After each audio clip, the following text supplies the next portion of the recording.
Christmas morning, 1858. Somewhere in the tobacco fields stretching across central North Carolina, a transaction took place that would end in flames before the sun set again. The records are incomplete, deliberately so, some say. What we know is this: a child was sold. A mother watched. And by dawn on December 26th, one of the wealthiest estates in the region was nothing but ash and bone. The official inquiry blamed faulty lanterns, but the people who lived through it, the ones who survived, they whispered a different story. A story about a woman named Ruth, a price paid in silver, and a fire that burned so hot it melted the iron gates at the entrance. What really happened that Christmas night has been buried for over a century and a half, hidden in courthouse basements and family archives that were never meant to see daylight. Before we continue with the story of Ruth and the fire that consumed Hargrove Estate, if you're fascinated by dark historical mysteries like this one, make sure to subscribe and hit that notification bell so you never miss a story.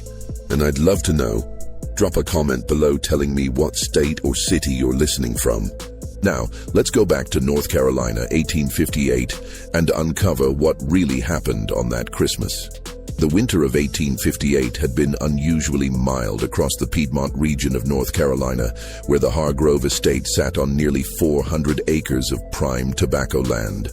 The estate was one of the oldest in Randolph County, established in 1791 by Colonel William Hargrove, a veteran of the Revolutionary War who'd been granted the land as payment for his service. The colonel had been a practical man, not given to sentiment or grand gestures. He'd built his house with thick walls and small windows, designed to keep out the summer heat and winter cold. He'd planted his first tobacco crop in the spring of 1792, using seeds he'd brought from Virginia, and by harvest time that year, he'd turned a profit. By the time his grandson, Edmund Hargrove, inherited the property in 1852, it had grown into a sprawling operation. 3 tobacco barns, a main house with 12 rooms, a separate kitchen building, stables, a smokehouse, a blacksmith's forge, a carpenter's workshop, and quarters for the 43 enslaved people who worked the land. The estate produced nearly 20,000 pounds of tobacco annually, most of it shipped to Richmond and then on to markets in Europe. Edmund Hargrove was 34 years old when he took over the estate. He'd been educated at the University of North Carolina in Chapel Hill, where he'd studied law but never practiced. Instead, he'd returned home to manage the family business. He was known in the county as a businessman first, a planter second. He kept meticulous records. Every bushel of tobacco, every tool, every transaction, it all went into leather-bound ledgers that he stored in a locked cabinet in his study. The ledgers were his pride. He could tell you at any moment exactly how much the estate was worth, down to the last dollar. He was married to a woman named Caroline, the daughter of a Charleston merchant family. She was 28 years old, pale and thin, with a nervous disposition that had worsened after the birth of their second son. She spent most of her time in the upstairs rooms of the main house, reading novels and writing letters to her sisters back in South Carolina. She rarely ventured outside, and when she did, she wore a wide-brimmed hat and gloves, even in winter. Their 2 sons, William and James, were 7 and 5 years old respectively. They were looked after by an enslaved woman named Bess, who'd been with the family since before Edmund was born. Bess was in her 60s, gray-haired and stooped, but still sharp-minded.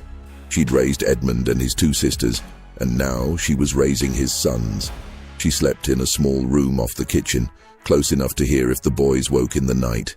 The estate itself was laid out in a grid pattern, with the main house at the center. To the east were the tobacco fields, stretching nearly 200 acres. To the west were the vegetable gardens, the orchards, and the livestock pens.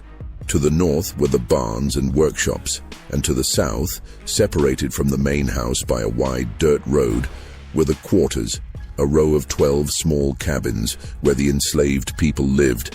By all accounts, Edmund Hargrove was unremarkable, not particularly cruel by the standards of the time, but not kind either. He didn't whip his workers himself. He left that to his overseer, a man named Cyrus Dalton, but he didn't intervene when Dalton did. He provided adequate food and clothing, but nothing more. He allowed the enslaved people to keep small gardens behind their cabins, and he gave them Christmas Day off from work. But he charged them for any supplies they needed beyond what he provided. He ran his estate the way he ran everything else in his life, with cold efficiency and an eye always on profit. Ruth had been born on the Hargrove estate in the spring of 1834. Her mother, Dinah, had been brought to the estate as a young woman in the 1820s, purchased from a trader in Fayetteville. Dinah had worked in the main house as a cook, a position that carried a certain status among the enslaved community. She was known for her skill with bread and pastries, and Caroline Hargrove had relied on her heavily, especially during the years when she was pregnant and unable to manage the household herself. Ruth had grown up in the main house, helping her mother in the kitchen. She'd learned to read by watching the Hargrove children do their lessons, and she'd learned to cook by standing at her mother's elbow, watching her knead dough and stir pots. She was a quiet child, observant and careful, with her mother's dark eyes and quick hands. When Ruth was 11, Dinah fell ill with a fever. It came on suddenly in the middle of summer, and within 3 days she was dead. The doctor who examined her said it was likely typhoid, though he couldn't be certain. She was buried in the small cemetery behind the quarters in an unmarked grave next to a dozen others. After Dinah's death, Ruth was moved to the fields. She was too young to work the tobacco rows, so she was assigned to lighter tasks, carrying water, pulling weeds, gathering the leaves after they'd been cut. By the time she was 14, she was working full days, bent over the rows from dawn until dusk, her hands stained brown from the tobacco sap. She was 17 when she met Samuel. Samuel had been born on a plantation in Virginia and sold south when he was 15. He'd been purchased by Edmund Hargrove in 1850, along with 3 other men to work in the tobacco barns. He was tall and broad-shouldered, with a quiet strength that made him well-liked among the other workers. He didn't talk much, but when he did, people listened. He noticed Ruth one Sunday afternoon in the late summer of 1851. She was sitting by the creek that ran along the eastern edge of the property, washing clothes. He'd come down to the water to fill a bucket, and he'd seen her there, her sleeves rolled up, her hair tied back with a strip of cloth. He'd said something, he couldn't remember what, later, and she'd looked up and smiled. They were married in the spring of 1852, in the way enslaved people married. There was no legal ceremony, no official record, but on a Sunday evening in April they stood together in front of the other people in the quarters, and an older man named Jacob, who'd been a preacher before he was sold, spoke a few words over them. Afterward, there was a small celebration. Someone had managed to get hold of a chicken, and there was cornbread and greens, and someone played a fiddle. Samuel moved into Ruth's cabin, a small one-room structure with a dirt floor and a single window. They had a bed made from rough planks and a straw mattress, a table, 2 stools, and a fireplace. It wasn't much, but it was theirs. For a while, life settled into a rhythm. They worked the fields during the day, and in the evenings they'd sit by the fire and talk. Samuel would carve small things out of wood, spoons, bowls, toys. Ruth would mend clothes or braid strips of cloth into rugs. On Sundays, they'd walk down to the creek and sit by the water, watching the sun set over the fields. Their daughter was born in March of 1857 on a cold, rainy night. Ruth had gone into labor in the afternoon, and by midnight the baby was born. Samuel had stayed with her the whole time, holding her hand, wiping her forehead with a damp cloth.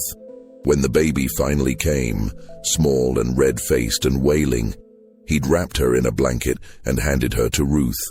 Ruth had looked down at the tiny face, the dark eyes blinking up at her, and she'd felt something shift inside her chest. A fierce, protective love that was almost painful in its intensity.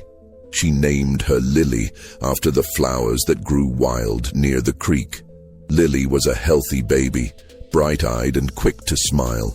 She had Ruth's dark eyes and Samuel's broad forehead.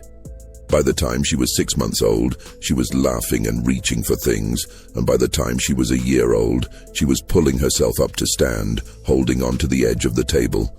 Ruth would carry her into the fields in a sling made from old cloth, setting her down in the shade while she worked the rows.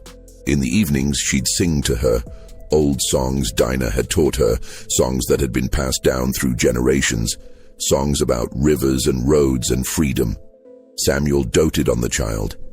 He'd carve little toys for her out of scraps of wood, animals mostly, a horse, a bird, a rabbit. He'd make them move and dance while Lily laughed and reached for them with her small hands. He'd talk to her in a soft voice, telling her stories about places he'd never been, places he'd only heard about from other people, places where the land was flat and wide, where you could walk for days and never see another person, places where people were free. For a brief time, despite everything, there was something close to happiness in that small cabin in the quarters. But Edmund Hargrove's ledgers told a different story. The tobacco crop of 1857 had been poor. A late frost in April had damaged the seedlings, and then a dry summer had stunted growth. The plants had been small and weak, the leaves thin and brittle. The harvest brought in less than half of what Hargrove had projected. By the fall, he was in debt to a merchant in Greensboro who'd extended him credit for seed and supplies. The merchant wanted payment. Hargrove didn't have it. He'd spent the winter trying to figure out how to cover the debt. He'd considered selling some of the land, but land prices were low, and he didn't want to break up the estate. He'd considered taking out a loan, but the banks were wary of lending to planters after the panic of 1857, when several large estates in the region had gone bankrupt. In November, a man named Josiah Trent arrived at the estate. Trent was a slave trader based out of Richmond, Virginia, but he traveled a circuit through North Carolina and South Carolina, buying and selling human beings the way other men bought and sold livestock. He was in his 40s, a large man with a thick beard and cold eyes. He wore expensive clothes, a wool coat, leather boots, a gold watch chain, and he carried himself with the confidence of someone who knew his business was profitable. He was known for paying cash, and he didn't ask too many questions. Hargrove met with him in the study. The meeting lasted 2 hours. They sat across from each other at Hargrove's desk, Trent with a ledger of his own, listing the current prices for men, women, and children in various markets. Hargrove had his own ledgers open, showing the names and ages of everyone on the estate. They negotiated. Trent was interested in young men, field hands who could be sold to plantations further south, where the cotton industry was booming. Hargrove was reluctant to sell his best workers, but he needed the money. They settled on 3 men, all in their 20s, all strong and healthy. Trent would pay $800 each, but that wasn't enough to cover the debt. Trent leaned back in his chair and looked at the ledger again. "You got any children?" he asked. Hargrove hesitated. "A few." "Light-skinned?" Hargrove nodded slowly. Trent smiled.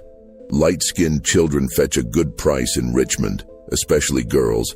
People like to buy them young, raise them in the house, teach them to sew, cook, clean.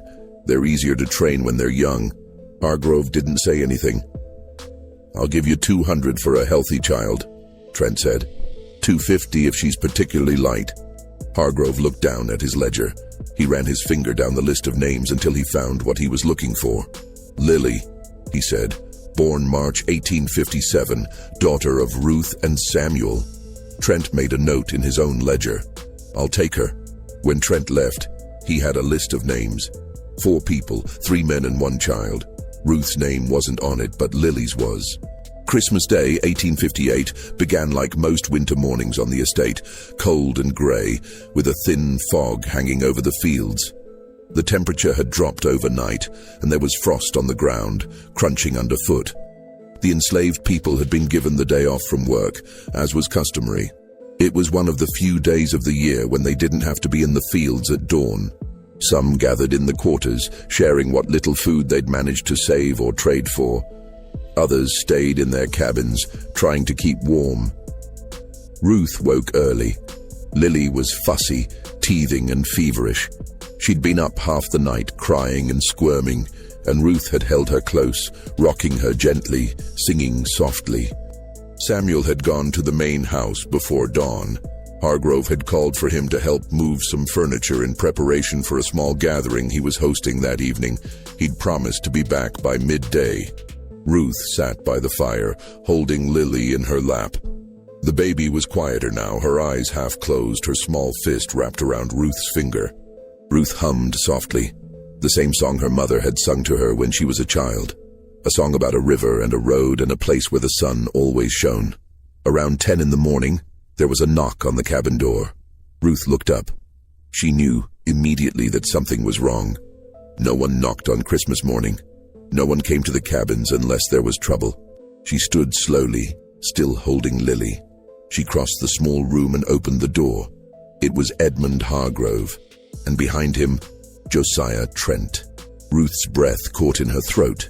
She took a step back, instinctively pulling Lily closer. Hargrove's face was expressionless. He didn't look at Ruth directly.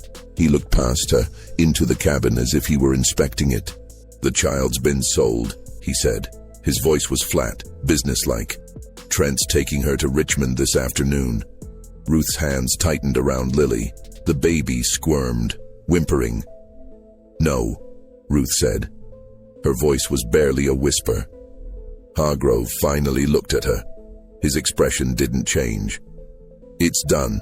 The papers are signed." Ruth shook her head. Please, she's just a baby. She's not even 2 years old."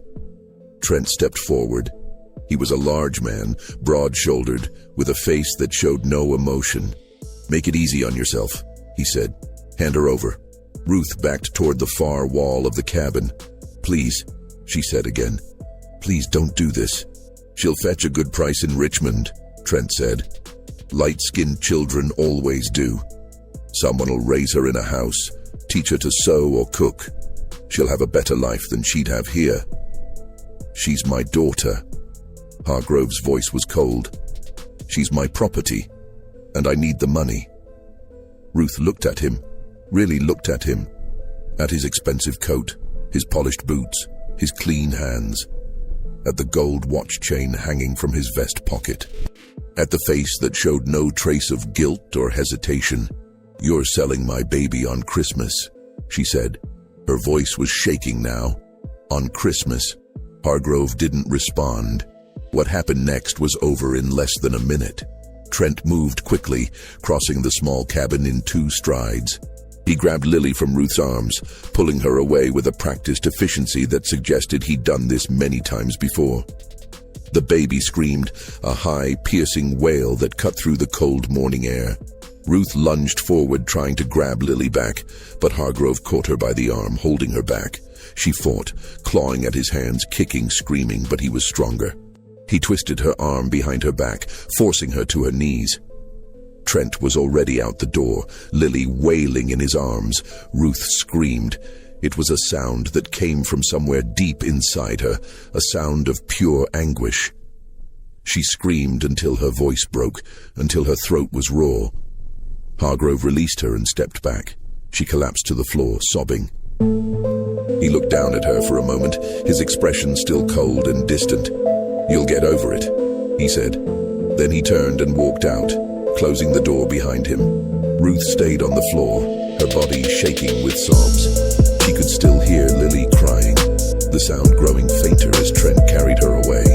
She could hear the creak of a wagon, the jingle of harness, the sound of horses' hooves on the frozen ground. And then, silence. By noon, Josiah Trent's wagon was gone, heading north toward Virginia. Lily was in the back, wrapped in a blanket, still crying.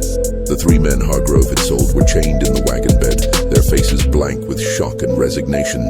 Ruth didn't move from the floor of the cabin for hours. When Samuel returned and found her there, he didn't speak. He just knelt beside her and held her while she cried. But eventually the tears stopped, and when they did, something else took their place. Something cold and hard and unbreakable. That evening, as the sun set and the temperature dropped, Ruth finally stood. She walked out of the cabin, across the quarters, and toward the main house. Samuel tried to follow her, but she told him to stay back. "Don't follow me," she said. Her voice was quiet, but there was something in it that made him stop. She didn't go to the front door. She went to the kitchen building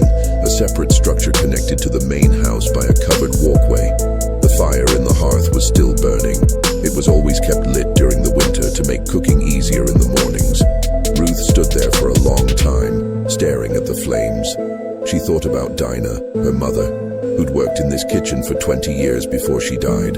She thought about all the meals she'd helped prepare, all the hours she'd spent standing at this hearth, cooking food for people who saw her as nothing more than a tool. She thought about Lily, about her small hands and bright eyes, about the way she laughed when Samuel made the wooden animals dance, about the way she'd reached for Ruth that morning, her fingers grasping at air as Trent carried her away.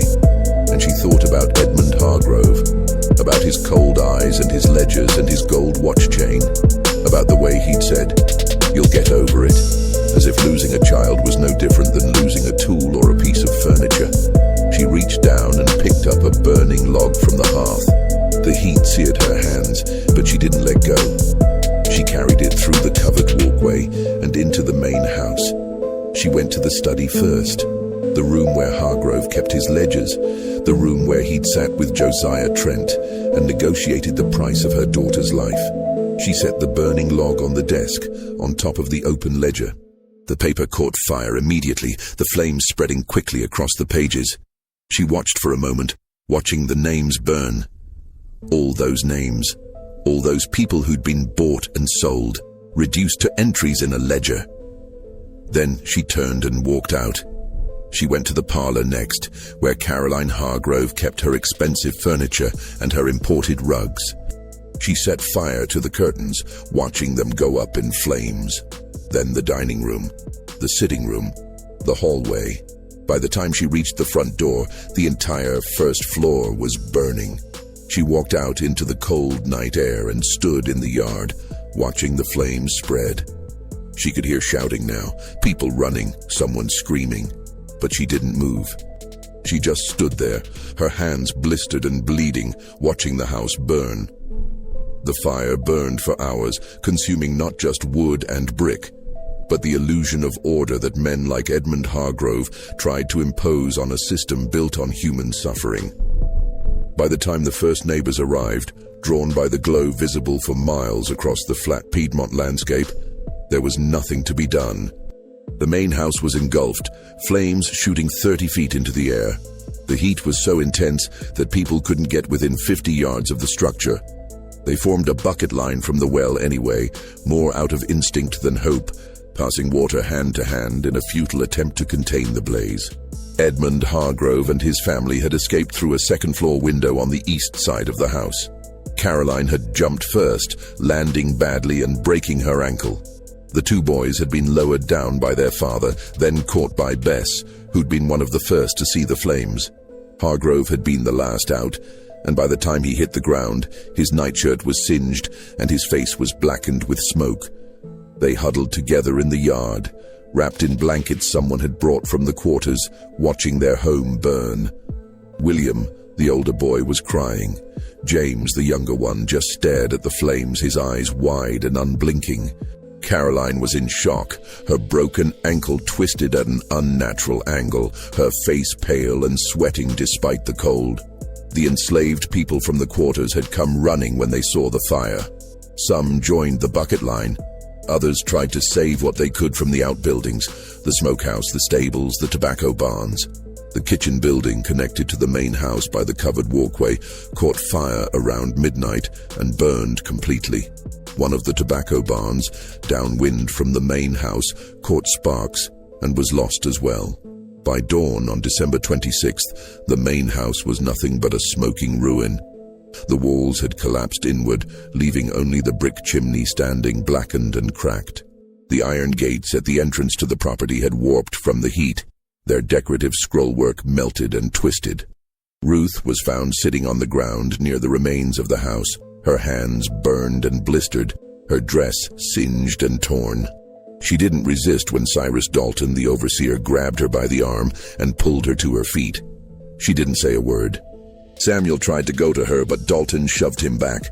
"Stay where you are," he said. Ruth looked at Samuel once, just once. Her eyes were dry. She didn't cry. She didn't speak. She just looked at him, and then she looked away. Dalton took her to the barn and locked her inside. The inquiry began 2 days later.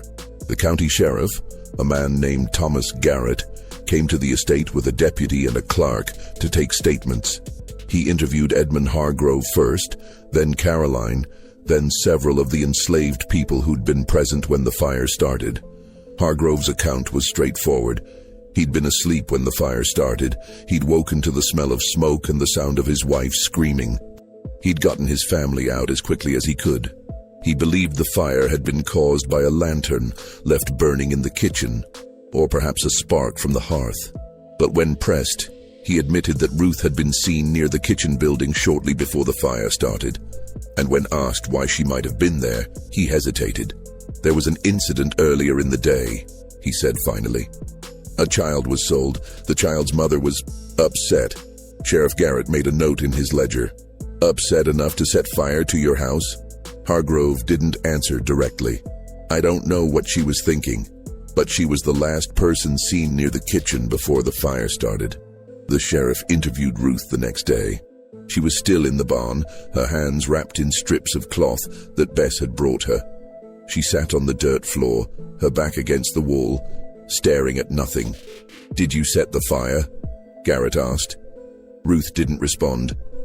"If you confess, it'll go easier for you," he said. "The judge might show leniency."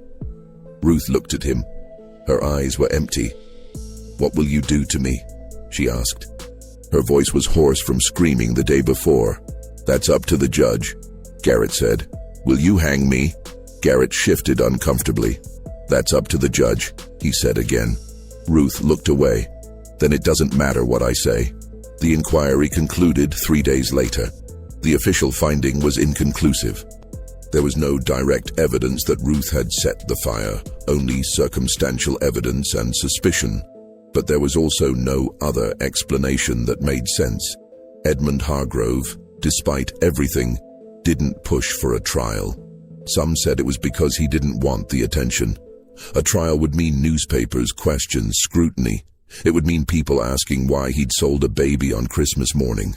It would mean his business dealings, his debts, his ledgers, all of it would become public. Others said it was because he knew what a trial would reveal. That he'd sold a child for $200 in silver. That he'd torn a family apart to pay off a debt. That he'd done it on Christmas of all days. Whatever his reasons, he made a decision. Ruth would be sold, quietly, quickly, to someone far enough away that the story wouldn't follow her.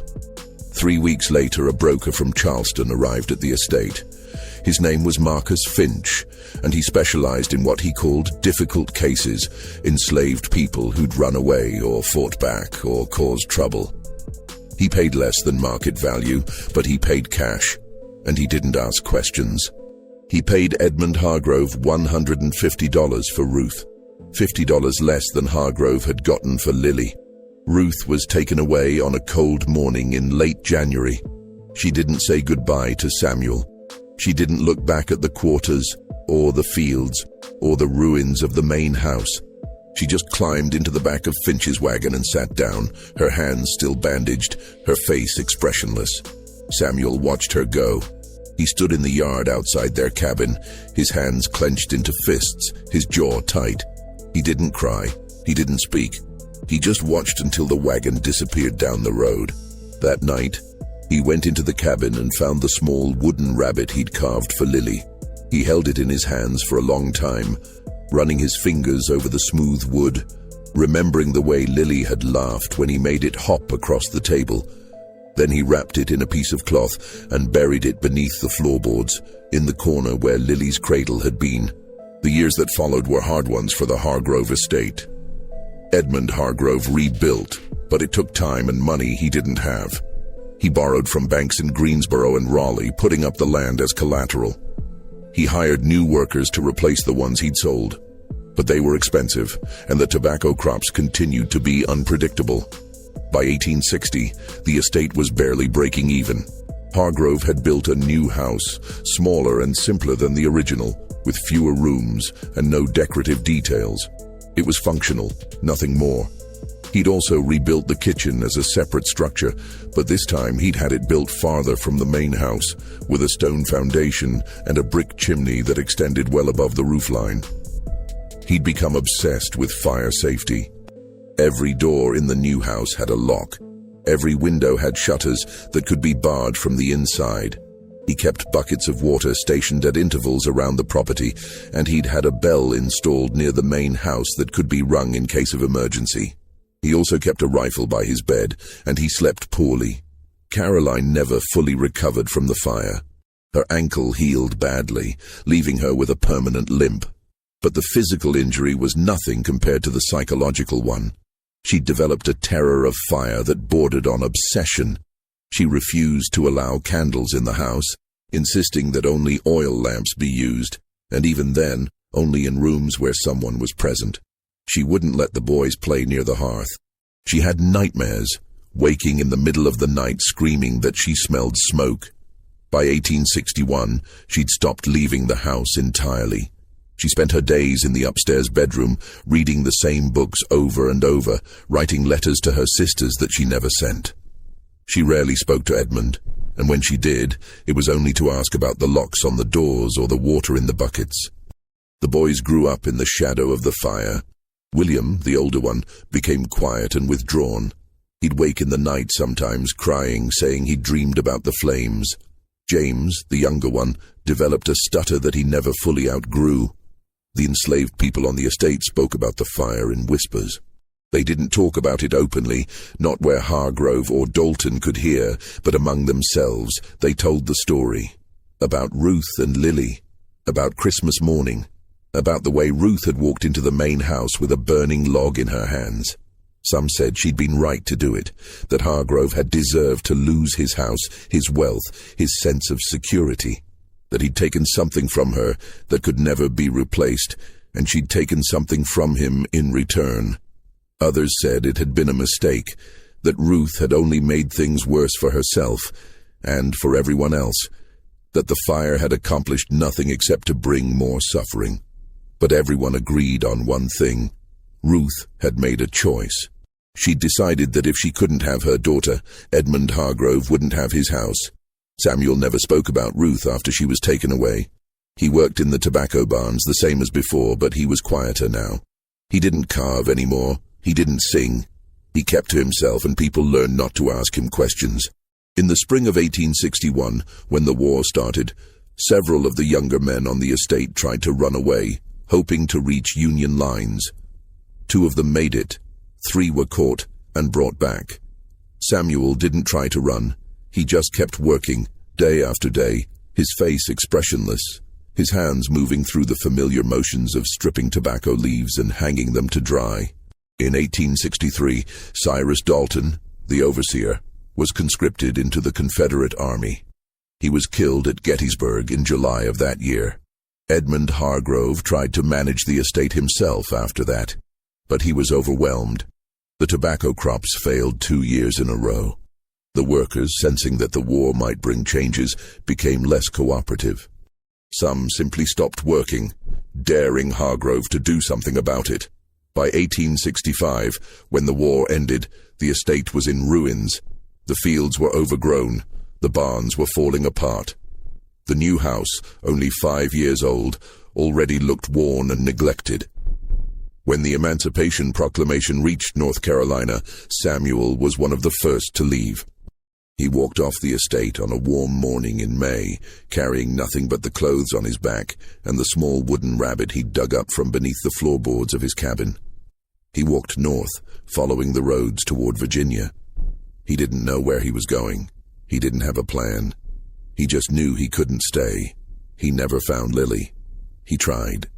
He asked everyone he met if they'd heard of a light-skinned girl, about 8 years old by then, who might have been sold in Richmond in 1858. But no one knew anything. The records had been destroyed in the war. The traders were dead or scattered. The trail was cold. He settled eventually in a small town in southern Virginia, working as a carpenter. He never married again. He never had other children. He kept the wooden rabbit on a shelf in his room, and sometimes late at night he'd take it down and hold it, remembering. He died in 1891 at the age of 63. He was buried in a small cemetery outside the town, in an unmarked grave. Edmund Hargrove held on to the estate until 1871. By then he was 47 years old, and he looked 20 years older. His hair had gone grey, his hands shook. He'd developed a persistent cough that the doctor said was from the smoke he'd inhaled the night of the fire, though it had been more than a decade. In the spring of 1871, he had what the doctor called a failure of the heart. He collapsed in the study of the new house, the same room where he kept his ledgers. He was found by one of the workers, slumped over his desk, his hand still holding a pen. He was buried in the family plot on the estate, next to his father and grandfather. Caroline and the boys moved back to Charleston shortly after. Caroline died in 1875. William became a clerk in a shipping company and never married. James moved west to Texas and disappeared from the records. The estate itself changed hands several times over the following decades. The new house was torn down in 1885. The land was subdivided and sold off in pieces. By 1900, the only thing left of the original Hargrove estate was the family cemetery and a few crumbling foundations hidden in the underbrush. But the story didn't end there. In 1923, a man named Robert Vance bought 50 acres of the old Hargrove property, including the grove where the main house had stood. Vance was a veteran of the First World War, originally from Pennsylvania, who'd moved south looking for cheap land to farm. He was in his early 40s, unmarried, with a limp from a piece of shrapnel that had lodged in his left leg during the Battle of the Argonne Forest. He cleared part of the grove and built a small house near the creek. It was a simple structure, 2 rooms, a stone fireplace, a front porch. He planted a vegetable garden and kept a few chickens. He lived there alone, content with the quiet and the solitude. For the first year, everything was fine. He worked the land, sold vegetables at the market in town, and kept to himself. The neighbors were friendly enough, though they found him a bit odd. He didn't attend church, he didn't socialize, he just worked his land and stayed in his house. But in the summer of 1924, things started to change. It began with small things. Vance would wake in the middle of the night and smell smoke. Not wood smoke, like from a chimney, but something else. Something acrid and chemical, like burning fabric or tar. He'd get up and check the house, but there was never anything burning. The fireplace would be cold, the stove would be off. The smell would linger for a few minutes and then it would fade. He told himself it was his imagination, a trick of the mind, brought on by memories of the war. He'd smelled burning things in France, burning wood, burning flesh, burning earth. Maybe his mind was playing tricks on him. But then he started hearing things, footsteps on the porch. Slow, deliberate footsteps, like someone pacing back and forth. He'd get up and go to the door, but there'd be no one there, just the empty porch and the dark yard beyond.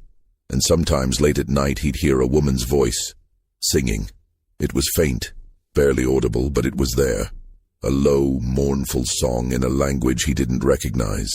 Or maybe it was English, but the words were too distorted to make out. He tried to ignore it. He told himself it was the wind, or an animal, or his own mind playing tricks on him again. But the sounds continued, night after night. The footsteps, the singing, the smell of smoke. In the fall of 1924, he decided to dig a new well. The old one, near the house, had started to run dry, and he needed a more reliable water source. He chose a spot about 30 yards from the house, near where he thought the original main house had stood. He started digging on a cool morning in October. The ground was hard, packed clay mixed with rocks. He worked slowly, breaking up the soil with a pickaxe and shoveling it out. By midday, he was about 4 feet down. That's when the shovel hit something hard. He thought it was a rock at first, but when he cleared the dirt away, he saw that it was metal. A box, rectangular, about the size of a small trunk made of iron and badly rusted. It was locked. Vance stared at it for a long time. He didn't know what to do. Part of him wanted to leave it buried, to fill in the hole and forget he'd ever found it. But another part of him, the part that had survived the war, the part that had learned to face things head-on, wanted to know what was inside. He used a hammer to break the lock. It took several tries, but eventually the rusted metal gave way. Inside the box were papers, ledgers, old, yellowed, brittle with age. Some of them were water-damaged, the ink faded and illegible, but others were still readable. Vance lifted them out carefully and spread them on the ground. They were account books, records of transactions, dates, names, amounts. He read through them slowly, his hands shaking slightly. They were records of people, enslaved people, bought and sold like livestock. Each entry had a name, an age, a description, and a price. Jacob, male, age 28, strong back, good worker, $800. Sarah, female, age 19, house-trained, $600. Moses, male, age 35, skilled carpenter, $900. Page after page, dozens of names, dozens of lives reduced to entries in a ledger. And then, near the bottom of one page, he found an entry that made him stop. Lily, female. Born March 12, 1857, light-skinned, sold December 25, 1858, $200. Beneath it, in different handwriting, smaller, more cramped, written in pencil rather than ink, someone had added a note. He took my child. I took his house. We are even now. Vance sat back on his heels, staring at the words. He didn't know who had written them. He didn't know the full story. But he knew enough. He looked up at the grove, at the trees that had grown over the ruins of the old house. He thought about the smell of smoke, the footsteps, the singing, and he understood. He gathered up the ledgers, carried them back to his house, and burned them in the fireplace. He watched the pages curl and blacken, the names disappearing into ash. He didn't want them. He didn't want to know anymore. But burning the ledgers didn't help. The sounds continued. The smell of smoke, the footsteps, the singing. By the spring of 1925, Vance couldn't take it anymore. He sold the property and moved back north to Pennsylvania. He never spoke about what he'd found. Not for nearly 30 years. It wasn't until 1954, when he was 73 years old and living in a veterans' home in Harrisburg, that he finally told the story to a reporter from a local newspaper who was researching the history of Randolph County. I don't believe in ghosts, Vance said, sitting in a chair by the window of the home, looking out at the gray Pennsylvania sky. I never have. But I'll tell you this, something was wrong with that land. I don't know what it was. Maybe it was just my mind. Maybe it was the war. But I couldn't stay there. The reporter asked if he'd told anyone else about the ledgers. Vance shook his head. Who would I tell, and what would it change? They're all dead now, everyone involved. It's just history. But history, as it turns out, doesn't always stay buried. In 1968, a graduate student named Margaret Colby was researching her thesis on enslaved families in the antebellum South. She was 24 years old, studying at Duke University, and she'd been combing through courthouse records in Randolph County when she came across a reference to the Hargrove estate fire.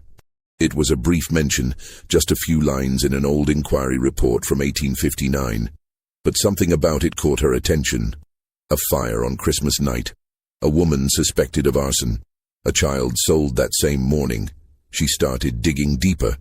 She found the inquiry report, which was brief and inconclusive. She found property records showing the sale of the estate in pieces over the years. She found tax documents, census records, and family histories. And then, in a box of miscellaneous documents that had been misfiled in the basement of the courthouse, she found a letter. It was dated January 15th, 1859, and it was addressed to Edmund Hargrove from a man named Reverend Thomas Whitley, a Methodist minister who'd served several congregations in the area. The letter was short, handwritten in careful script on yellowed paper. Mr. Hargrove, I write to you with a heavy heart. I have heard what transpired on Christmas Day, and I have heard what followed. I do not presume to judge you, for judgment belongs to God alone. But I must tell you this, the woman Ruth came to me before she was taken away. She did not confess to setting the fire. She did not deny it either. She said only this, he took my child. I took his house. We are even now. I fear, Mr. Hargrove, that you are not even. I fear that what you have sown, you will reap in ways you cannot yet imagine. I urge you to seek forgiveness, not from me but from the Lord, and to make amends where you can. Your servant in Christ, Reverend Thomas Whitley. Margaret Colby made a copy of the letter and included it in her thesis. The thesis was titled, "Fractured Families: The Impact of Child Sales on Enslaved Communities in North Carolina, 1820–1865. It was well researched and carefully argued, but it was never published. She left graduate school in 1970 to get married and never returned to finish her degree. But a copy of the thesis ended up in the archives of the North Carolina State University Library, where it sat, largely unnoticed, for decades. In 2003, a historian named Dr. Alan Pritchard came across Colby's thesis while researching a book on resistance among enslaved people in North Carolina. He was in his 50s, a professor at a small college in Virginia, and he'd spent most of his career studying the ways enslaved people had fought back against the system that oppressed them. He was struck by the letter from Reverend Whitley and decided to investigate further. He spent the next 2 years tracking down every piece of information he could find about the Hargrove estate, Ruth, and the fire. He combed through property records, tax documents, and family histories. He searched for descendants of people who'd been enslaved on the estate. He traveled to South Carolina, trying to find records of Ruth after she was sold, but he came up empty. The records had been destroyed, lost, or never kept in the first place. But he did find descendants, people whose great-great-grandparents had been enslaved on the Hargrove estate, people who'd heard stories passed down through their families. One of the people he interviewed was a woman named Evelyn Morris. She was 91 years old, living in a nursing home in Greensboro. She was sharp-minded and clear-eyed, and she remembered the stories her grandmother had told her. "My great-great-grandmother's name was Dinah," Evelyn said, sitting in a chair by the window of her room, her hands folded in her lap. She was Ruth's mother. She died when Ruth was young, but before she died, she made Ruth promise something. She made her promise that no matter what happened, she'd never let them break her. She'd never let them take everything. Evelyn paused, looking out the window at the parking lot beyond. When they took Lily, Ruth kept that promise. She didn't let them take everything. She took something back. Dr. Pritchard asked if Evelyn knew what had happened to Ruth after she was sold. "She died," Evelyn said quietly, "in South Carolina. I don't know when exactly. Sometime before the war ended, I think. But before she died, she sent a message back. It was passed along through people who traveled between plantations. The message was simple. Tell Samuel I kept my promise."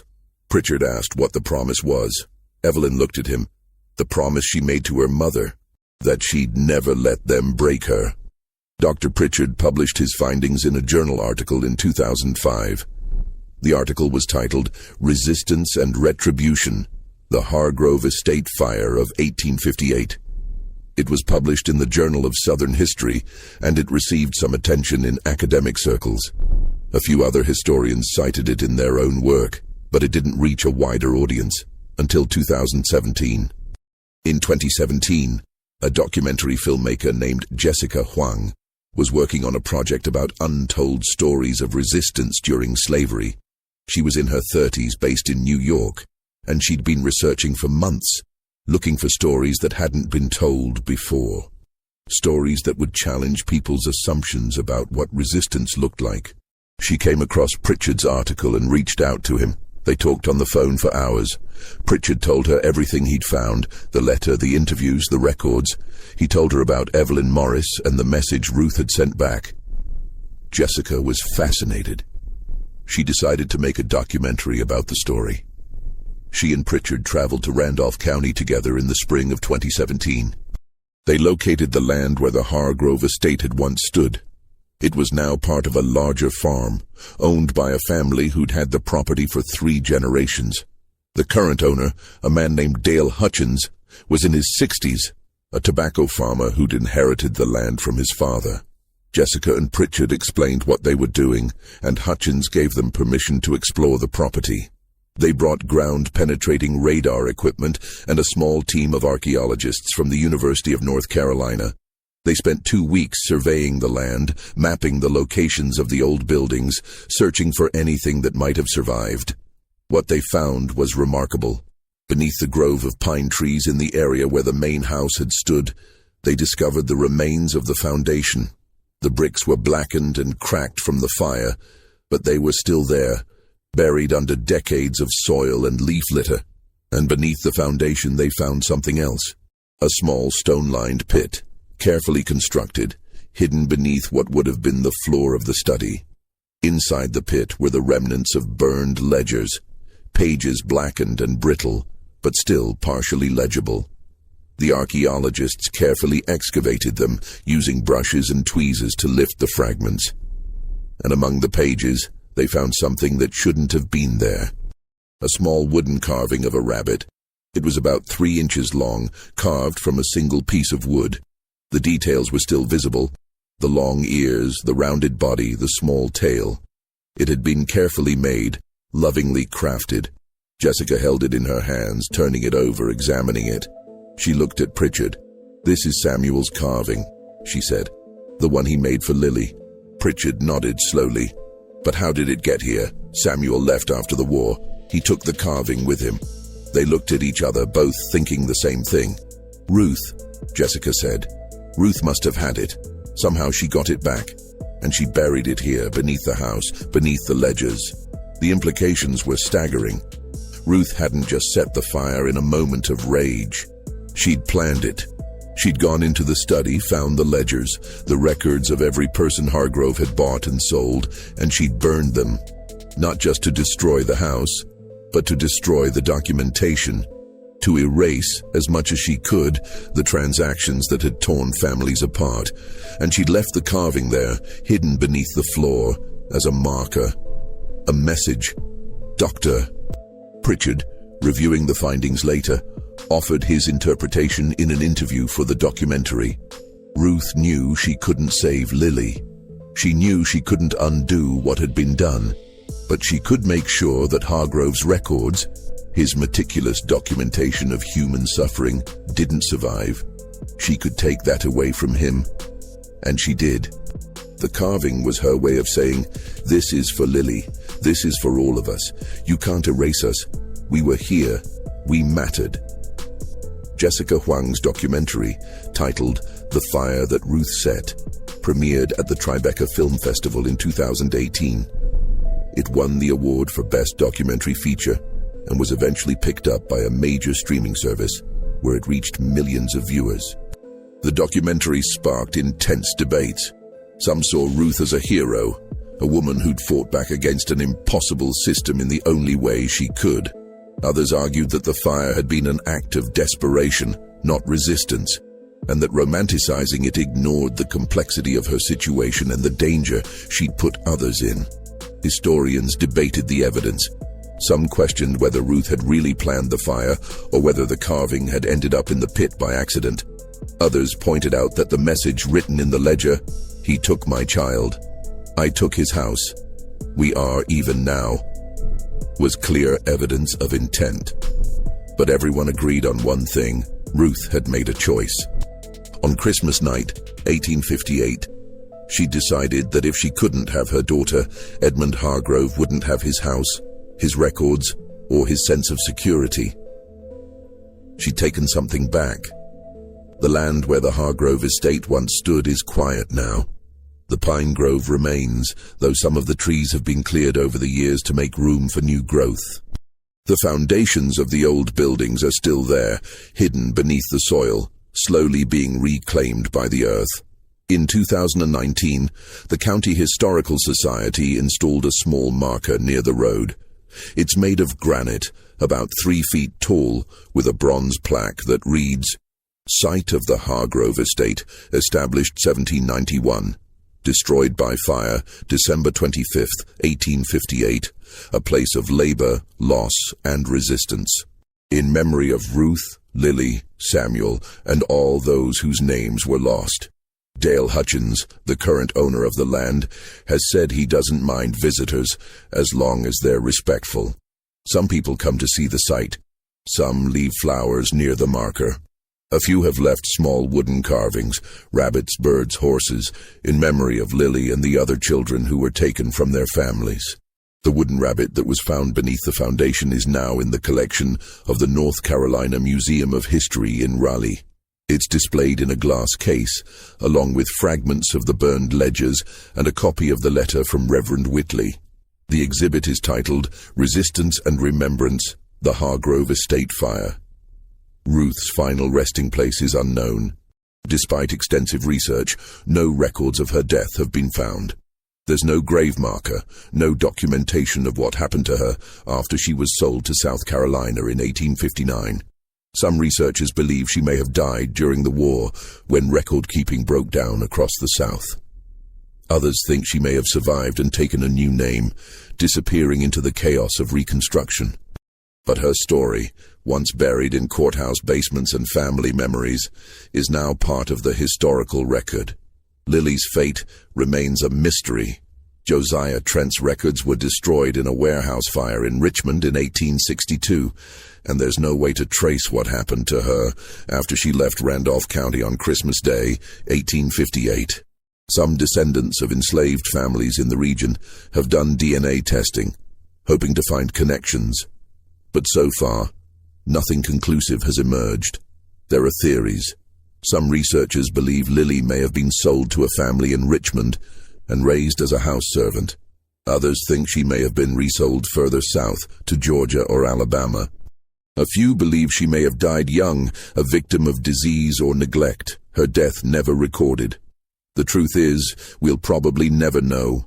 Edmund Hargrove's grave is still in the family plot, on what's now private property about a mile from where the estate once stood. The plot is overgrown, the headstones tilted and weathered. His descendants, scattered across the country, have had mixed reactions to the story. Some have expressed regret for what their ancestor did.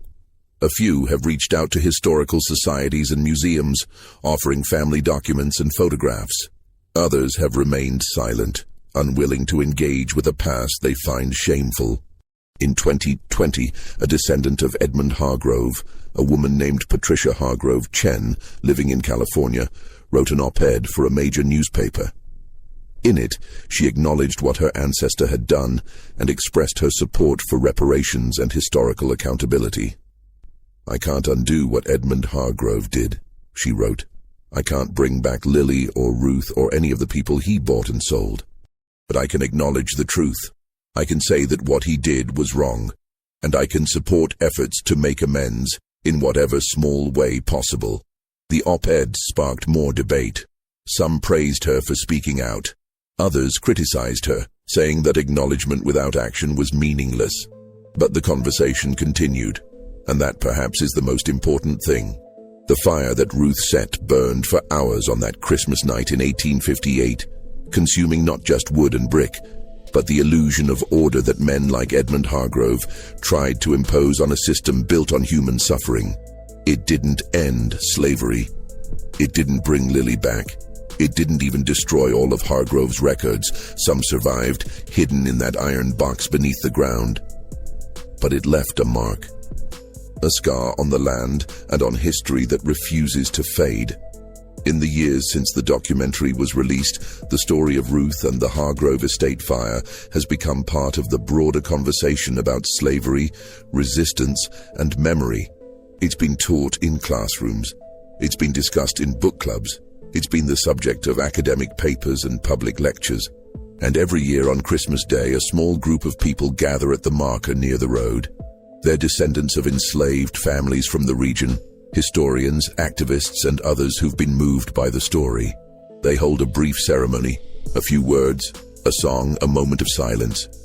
They leave flowers and wooden carvings. They remember. Because that's what Ruth wanted. Not revenge exactly. Not justice in the legal sense, but remembrance, a refusal to let the story be buried and forgotten. She wanted people to know that she was there, that Lily was there, that they mattered. And now, more than a century and a half later, we do know. We remember. The story of Ruth and the fire she set on Christmas night, 1858, is a story about loss and rage and the impossible choices people are forced to make in impossible circumstances. It's a story about a mother who lost her child and decided that if she couldn't have justice, she'd have retribution. It's a story about a man who valued profit over humanity and paid a price for it, though perhaps not a high enough one. But most of all, it's a story about resistance, about the ways people fight back, even when the odds are overwhelming, about the ways they refuse to be erased, even when the system is designed to erase them.